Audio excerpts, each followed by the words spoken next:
Salut à tous et bienvenue dans cette nouvelle vidéo. Si vous êtes nouveau sur cette chaîne nous parlons de sécurité informatique, de développement informatique, de réseau informatique, de cybersécurité et de sécurité informatique. Si vous êtes intéressé par tous ces domaines-là de l'informatique, veuillez vous abonner à la chaîne, activer la cloche de notification et n'oubliez pas de laisser un commentaire et un like pour booster la vidéo. Aujourd'hui, nous allons parler de SSH, mais avant d'y arriver, nous allons faire un détour pour parler de virtualisation. Aujourd'hui, qu'est-ce que c'est que la virtualisation? La virtualisation est un processus qui nous permet d'avoir accès à des ressources ou à des machines hautes à distance. Prenons un exemple. Aujourd'hui, nous avons le cloud qui nous a amené la virtualisation. Nous pouvons aujourd'hui avoir une machine sur un serveur très distant quelque part dans le monde entier et y avoir accès n'importe où sur cette planète. Donc ici, ça c'est la virtualisation de machines ou de serveurs. Là, je vais dire de machines. La virtualisation du hardware. Donc, vous n'avez pas besoin de dépenser beaucoup d'argent pour avoir un matériel ou une machine qui va héberger un serveur en local ou chez vous à la maison. Là, ça va dans les avantages de la virtualisation. La virtualisation ici nous permet de réduire les coûts pour l'achat des ressources et du matériel. Maintenant, elle réduit aussi la consommation. Prenons un peu un cas traditionnel. Nous avoir plusieurs machines qui fonctionnent dans son local veut dire avoir une facture d'électricité assez grande. D'accord? Donc, ça fait partie des avantages de la virtualisation. Mais aujourd'hui, qu'est-ce qu'on peut virtualiser? Qu'est-ce qu'on peut réellement virtualiser aujourd'hui? À notre jour, on peut virtualiser les matériels informatiques, c'est-à-dire les hardware, les machines, parce que à distance, nous accédons à une machine qui héberge les logiciels. Donc, il y a la virtualisation des équipements, la virtualisation des applications aujourd'hui, la virtualisation des serveurs. Et aujourd'hui, un serveur aujourd'hui, c'est un logiciel. Ne confondez pas une machine qui héberge un serveur et un serveur lui-même. Un serveur est un logiciel, ok? Ici, nous avons un peu une liste des types d'équipements de ressources qu'on peut virtualiser. C'est une liste non exhaustive, donc elle peut augmenter au fur et à mesure.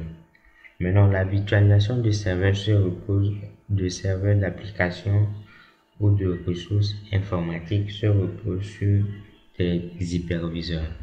Aujourd'hui, nous avons deux types d'hyperviseurs. Nous avons les hyperviseurs de type 1 et les hyperviseurs de type 2. Quelle est la particularité de ces hyperviseurs-là?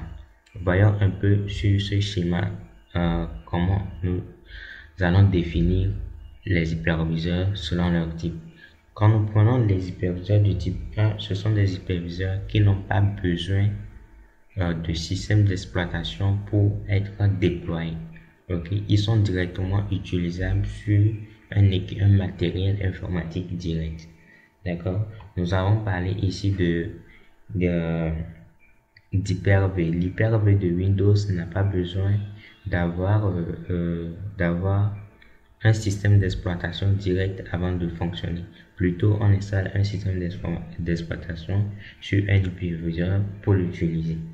Également, nous avons aussi VMware Sphere. La VMware Sphere est un des produits de VMware qui utilise le type hyperviseur 1.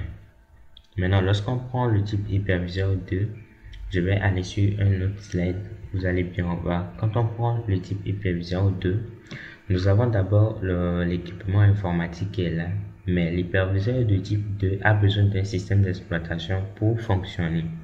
C'est le cas ici de VirtualBox et de VMware Workstation par exemple.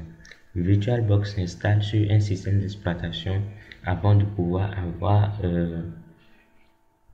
des applications ou d'autres systèmes qui vont fonctionner là-dessus.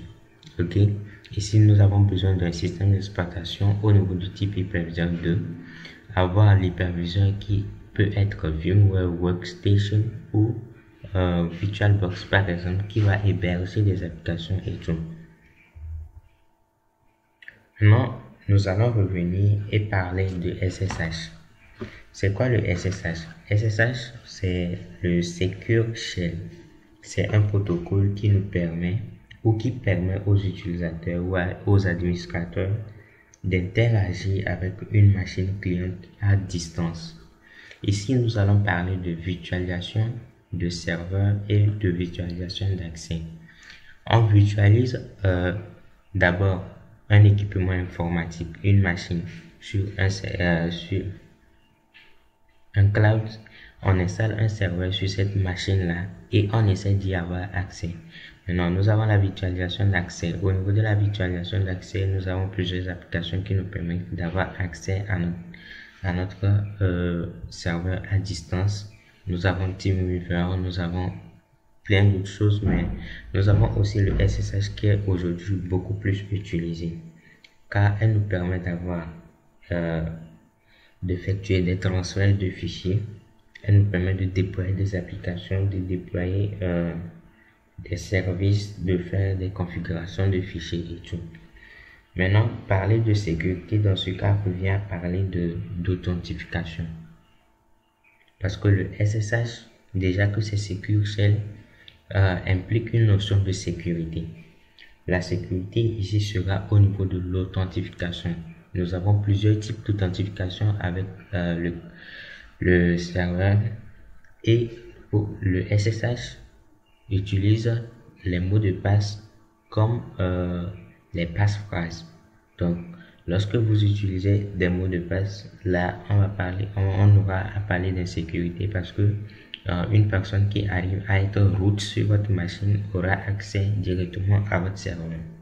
Donc, pour plus de sécurité, nous allons revoir les configurations au niveau des authentifications, notamment l'utilisation des passwords, l'utilisation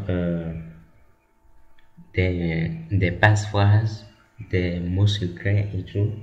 Et le SSH inclut aussi le chiffrement de données, c'est-à-dire avoir un SSH sur sa machine et accéder à son serveur implique au fait une sécurité, une confidentialité de données. Il faudrait que les règles de confidentialité, d'intégrité de données soient appliquées. Donc la connexion doit être sécurisée.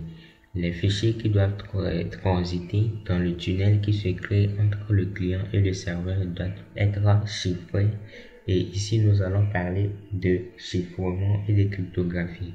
Donc, au niveau de la cryptographie, nous avons la cryptographie RSA, ESDS4. Nous pouvons aussi décider de hasher les messages qui passent à travers le tunnel. D'accord? Maintenant, le SSH, lui, il a accès au serveur à distance. Et sur le SSH, nous allons générer sur le client, nous allons générer lors de l'accès au serveur des clés, une clé publique et une clé privée. La clé privée, c'est la clé qui sera sur le serveur et qui va permettre de décrypter la clé publique pour pouvoir donner l'accès au fichier demandé. Ok. Maintenant, les commandes utiles, par exemple, au niveau du SSH, nous allons parler de SCP pour la copie sécurisée, de RZING pour la synchronisation de fichiers sur le serveur. Nous avons au niveau de la configuration aussi, il y a des points de sécurité à mettre, notamment l'utilisation des VPN lors des connexions, du SSH SATM et tout. Dans cette vidéo, nous n'allons pas faire de configuration du SSH, mais nous allons le faire dans une autre prochaine vidéo. Mais en attendant, je vous lance le défi et faites vos recherches sur l'utilisation du SSH, comment elle se configure, essayez sur votre machine pour voir comment elle se fait. Cette vidéo est destinée aux étudiants, aux personnes qui veulent se lancer dans l'informatique ou des personnes qui veulent gérer eux-mêmes leur propre serveur. Merci d'avoir suivi la vidéo et à bientôt pour la configuration du SSH sur une machine Linux. Bye.